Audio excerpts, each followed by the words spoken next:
계속해서 우리 계약법 총론이죠. 문제 굉장히 많습니다. 23번부터 하겠습니다. 제3자를 위한 계약이죠. 매도인 갑과 매수인 을이 계약을 체결하면서 매매대금을 병에게 지급하기라는 제3자를 위한 계약을 체결했다라고 하는 거죠. 이런 계약을 이제 매도인이 갑이고 매수인이 을인데 둘 사이에 매매 계약을 체결하면서 매매대금은 병에게 주기로 했다라고 해서 이걸 제3자를 위한 계약이라고 하고 요약자라고 하고 낙약자라고 하지 않습니까? 이를 제3자 또는 수익자라고도 얘기를 합니다.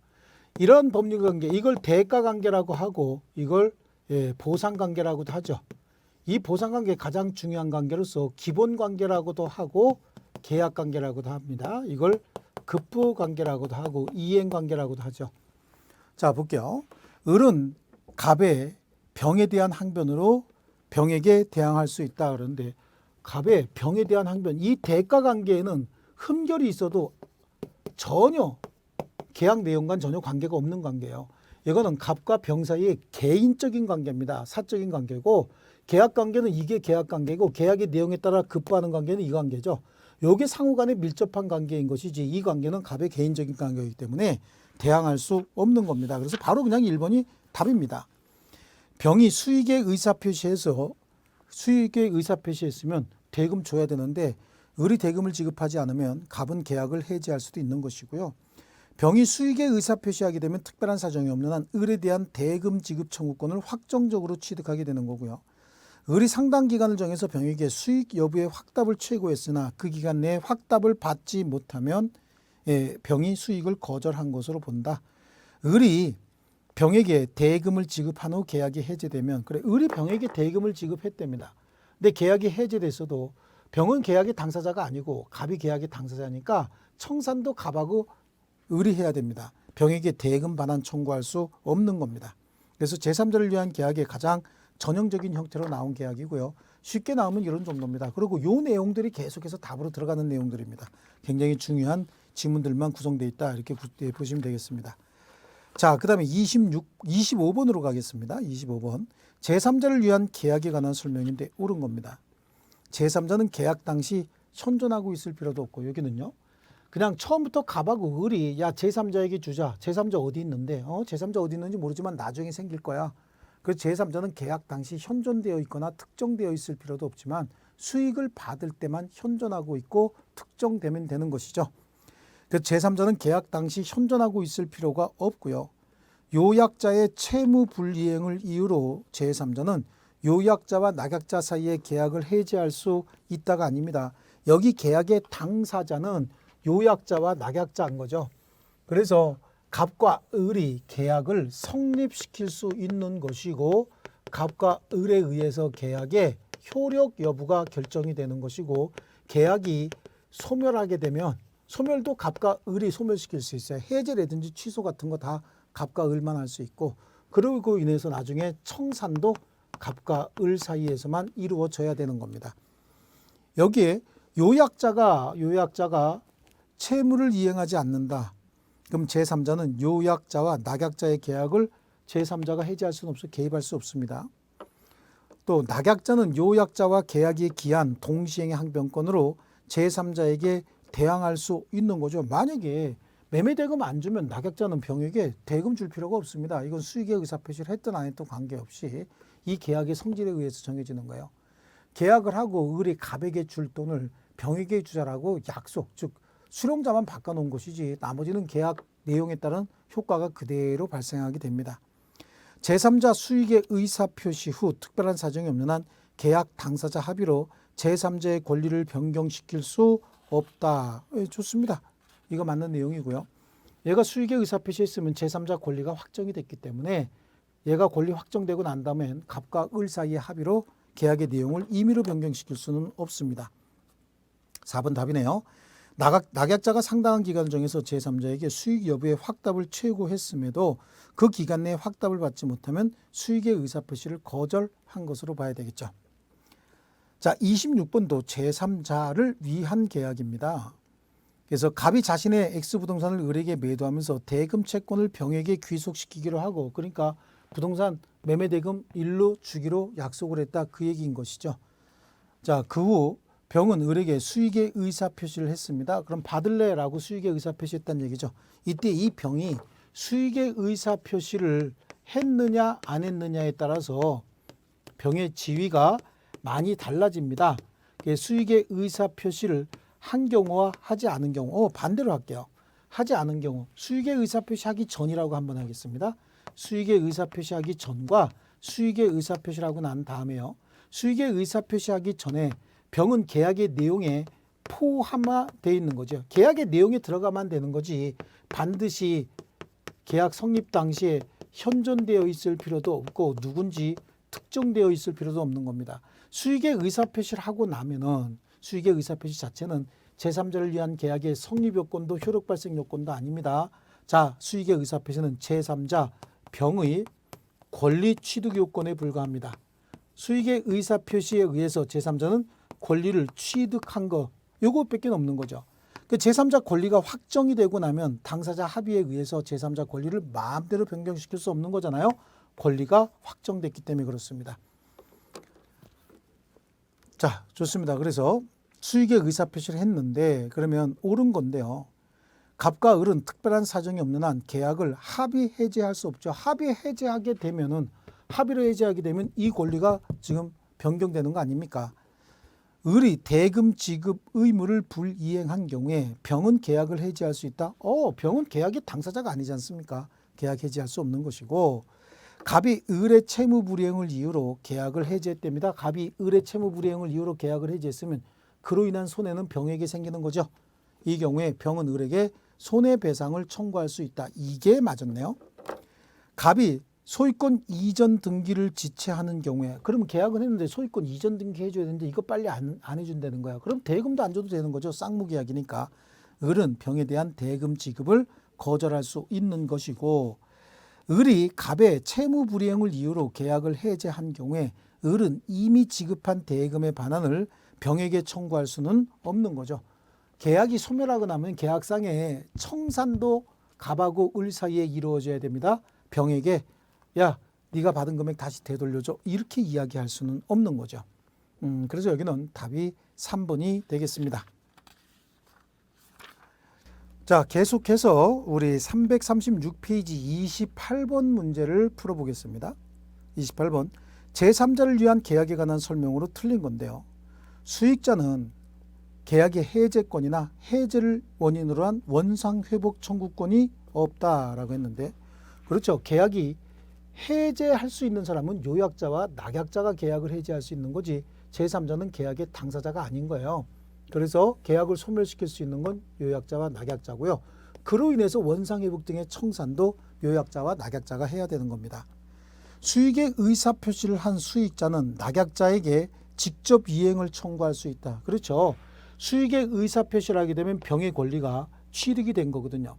이 병의 권리가 취득이 됐다라고 하면은 당사자가 즉 갑하고 을이 합의로 계약의 내용을 변경시킬 수 없습니다. 계약의 내용이 변경시킨다는 얘기는 병의 권리를 침해한다 그런 얘기죠. 그래서 합의로 계약의 내용을 변경시킬 수 없고요. 이때 병은 을에게 직접 이행을 청구할 수 있게 됩니다. 이행 청구가 직접 가능해지는 거예요. 왜냐하면 병이 자신의 권리를 취득을 했고 그 권리는 을에게 직접 행사할 수 있는 권리가 되는 거 아닙니까? 이때 을의 채무 불이행을 이유로 을의 채무 불이행이 있으면 병은 을에게 직접 손해배상도 청구할 수 있는 겁니다. 이렇게 해서 병이 권리를 취득하게 되면 이런 법률관계가 형성이 된다. 이것도 이제 자주 나오는 부분이죠. 그래서 수익의 의사표시를 한 수익자는 낙약자에게 직접 이행 청구할 수 있는 것이고 낙약자는 요약자와의 계약에서 발생한 항변으로 수익자에게 대항할 수 있어야 되는 거죠. 항변으로 대항할 수 있다는 얘기는 소유권 이전 등기 안 해주면 쌍무계약이니까 매매대금도 여기다가 줄 필요가 없는 겁니다. 왜 매매대금을 줄 필요가 없느냐? 쌍무계약이니까 어차피 갑이 소유권 이전 등기해 줄 때 을이 갑에게 대금을 줄 걸 병에게 주는 것뿐입니다. 계약의 내용이요. 그래서 항변할 수 있는 것이고 채무자와 인수인의 계약으로 체결된 병존적 채무 인수, 이 병존적 채무 인수는 제3자를 위한 계약의 가장 전형적인 형태죠. 그래서 이 채무자니까 갑이 병에게 줄 돈이 있다는 겁니다. 갑이 병에게 줄 돈이 있는데 물건으로 주려고 그랬더니 병이 싫다고 하니까 그 물건을 을에게 팔고 을이 대신 주기로 했어요. 그러면 갑의 채무는 남아있고 그 돈을 을이 병에게 주기로 했으니까 을이 채무를 부담하는 겁니다. 돈을 열로 주기로 했으니까요. 그러니까 갑하고 을이 둘이 채무자가 되는 거죠. 그래서 이걸 병존적 채무인수다라고 얘기를 하고요. 채권의 당사자가 제3자에 대해서 가지는 채권에 관하여 그 채무를 면제해 주는 계약도 제3자를 위한 계약으로 준하는 것으로 본다. 자, 이 말은 이거예요.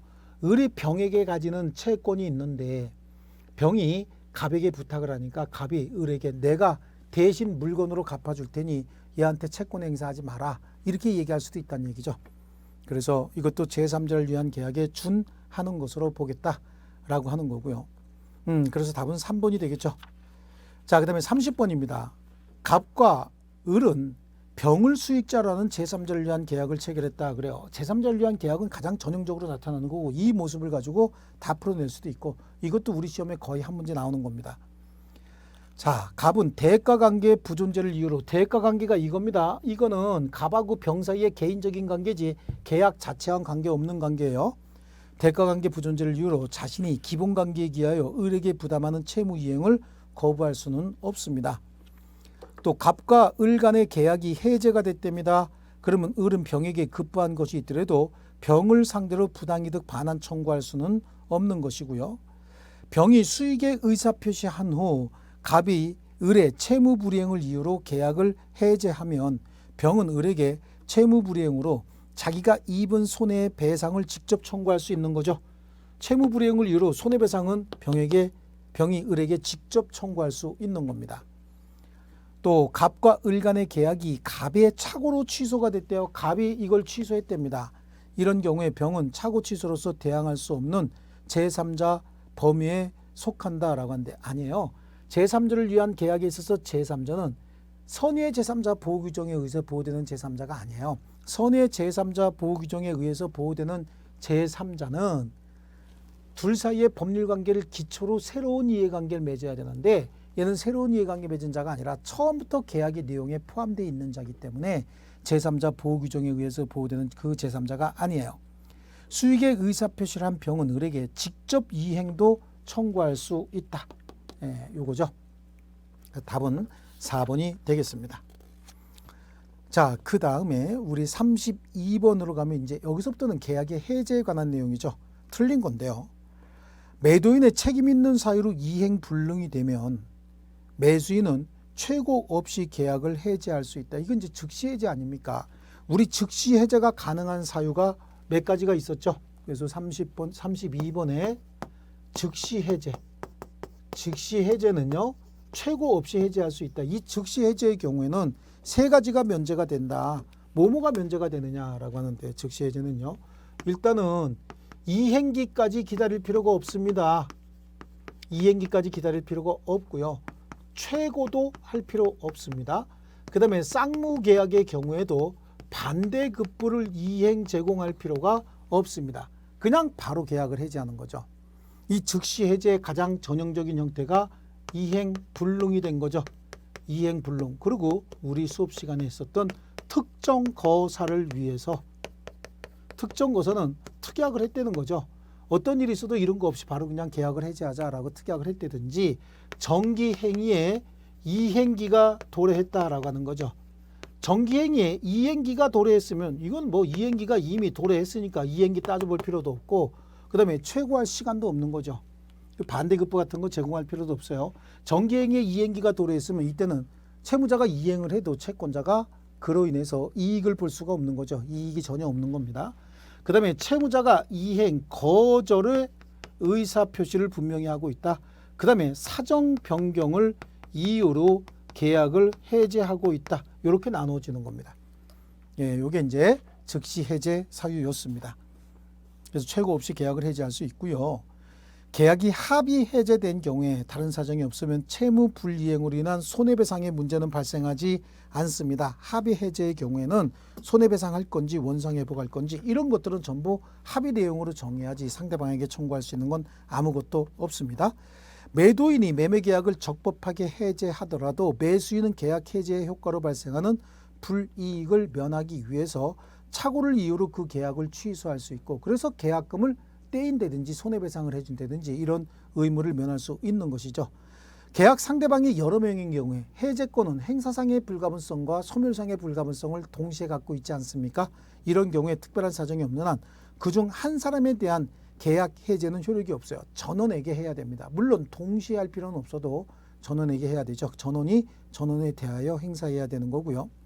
자, 매도인은 다른 약정이 없으면 합의 해지로 인하여 반환할 금전에 그 받은 날로부터 이자를 가산할 필요는 없어요. 합의 해지의 경우에 제3자 보호 규정을 제외한 나머지 민법 규정은 적용되지 않고 나머지는 다 합의로 정해야 됩니다. 그래서 거기 2번하고 5번 지문을 조금 주의하시면 되겠습니다. 그 다음에 33번도 계약 해지에 관한 내용입니다. 자, 계약을 해제하면 계약은 처음부터 없었던 상태가 되죠. 처음부터 계약을 체결하지 않았던 것으로 보는 겁니다. 그래서 원상회복의 문제가 발생을 하는 겁니다.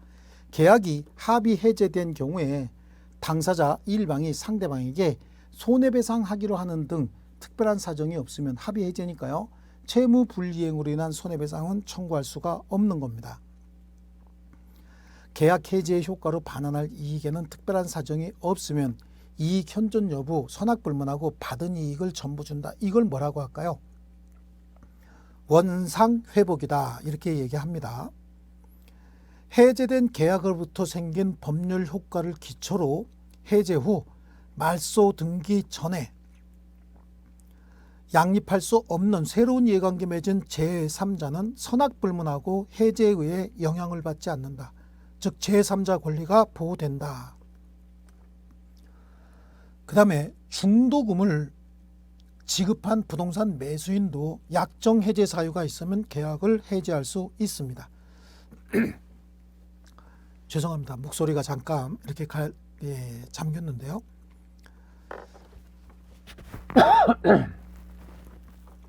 죄송합니다. 자, 해제된 계약으로부터 생긴 법률 효과 4번을 잠깐 볼게요. 법률 효과를 기초로 해제 후 말소 등기 전에 양립할 수 없는 새로운 이해관계에 맺은 제3자는 선악불문하고 해제에 의하여 영향을 받지 않는다라고 하는데, 해제 후 말소 등기 전에는 선의의 제3자만 보호가 됩니다. 그래서 과정을 잘 보시면 갑하고 을이 계약을 해제했고 계약을 성립했다, 계약이 이행됐다, 계약이 해제되고 원상회복이 됐다. 예, 계약을 했다는 얘기죠. 이행을 했다. 그리고 계약이 해제됐다. 그리고 원상회복이 됐다. 요게요. 그래서 요 구간 중에 이렇게 나눠서 여기서 을과 새로운 이해관계 맺은 자, 을과 새로운 이해관계 맺은 자, 을과 새로운 이해관계, 을과 새로운 이해관계 맺은 자가 있을 때 얘는 계약이 해제되면 선악불문하고 보호되지 않습니다. 근데 여기는 선의가 됐던 악의가 됐던 보호가 되는 거고, 여기는 선의만 보호가 되지 악의는 보호되지 않습니다. 여기도 선악불문하고 보호되지 않는 거고요. 거기 지금 여기 있는 사람 물어보고 있는 거죠. 여기는 선의의 경우에만 보호되는 제3자에 해당해야 됩니다. 그래서 틀린 건 4번이 되겠습니다. 자, 그 다음에 이제 좀 넘기셔갖고요. 35번 문제로 가겠습니다. 계약의 해제에 관한 설명인데 틀린 거 한번 찾아보겠습니다. 계약이 합의 해제 참 많이 나오죠. 특약이 없는 한 반환할 금전에 받은 날로부터 이자 붙여 지급할 의무 없습니다. 합의 해제의 경우에는요. 계약의 상대방이 여럿인 경우에 해제권자는 그 전원에게 계약의 해제권 행사해야 됩니다. 물론 동시에 할 필요는 없죠. 또 매매계약의 해제로 인하여 당사자가 부담하는 원상회복 의무는 동시 이행 맞고요. 성질상 일정한 기간 내에 이행하지 않으면 목적을 달성할 수 없는 계약이, 이게 이 정기행위예요. 정기행위. 정기행위라고 해야 되죠. 정기행기가 아니고 정기행위. 그 행위에 이행기가 도래했다. 정기행위에 이행기가 도래했다 이런 얘기인데요. 일정한 기간 내에 이행하지 않으면 목적을 달성할 수 없는 계약에서 당사자 일방이 그 시기에 이행하지 않았다.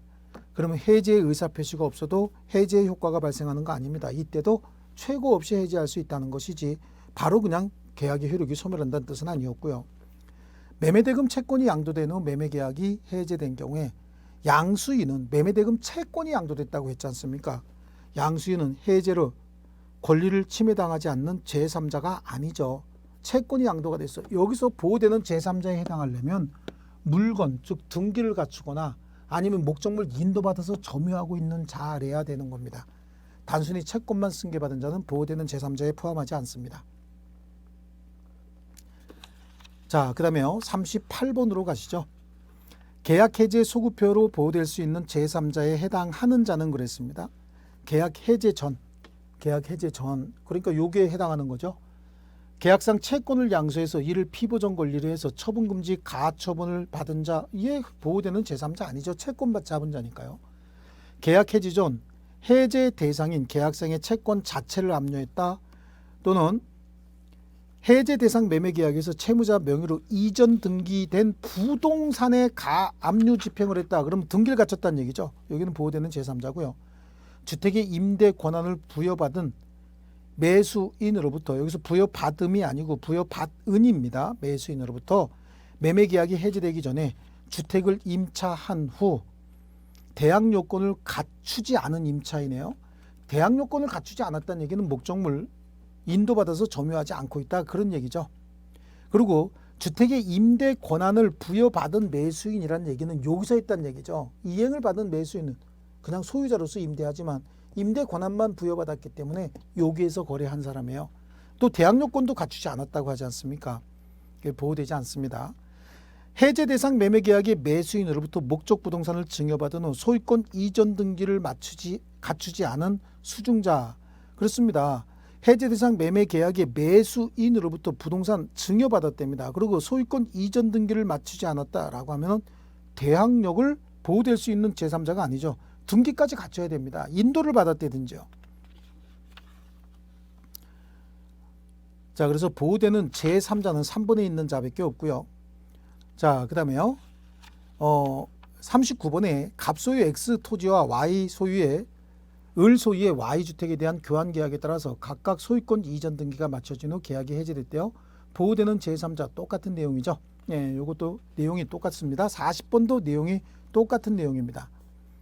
자, 그 다음에 41번 계약의 해지보다는 42번으로 하겠습니다. 42번 합의 해제 해지에 관한 내용이에요. 그래서 계약을 합의 해지한 때는 원상회복은 반드시 약정해야 되는 것은 아니다 라고 했습니다. 원상회복을 반드시 약정해야 되는 거 아니야. 합의할 때는요, 합의를 어떻게 할 것이냐, 이거는 그냥 당사자 합의로 정하면 되는 거예요. 모든 게 다 합의 내용으로 결정이 되는 겁니다. 계약이 합의 해제된 경우에 다른 사정이 없으면 채무불이행으로 인한 손해배상 청구할 수 없고요. 합의 해제로 인하여 반환할 금전에 특약이 없더라도 받은 날로부터 이자를 가산해야 된다. 아니, 이거 다 합의로 정하면 되는 겁니다. 계약의 합의 해제에 관한 청약에 대하여 상대방이 변경을 가해서 승낙한 때에도 그 청약의 효력은 잃어야 되죠.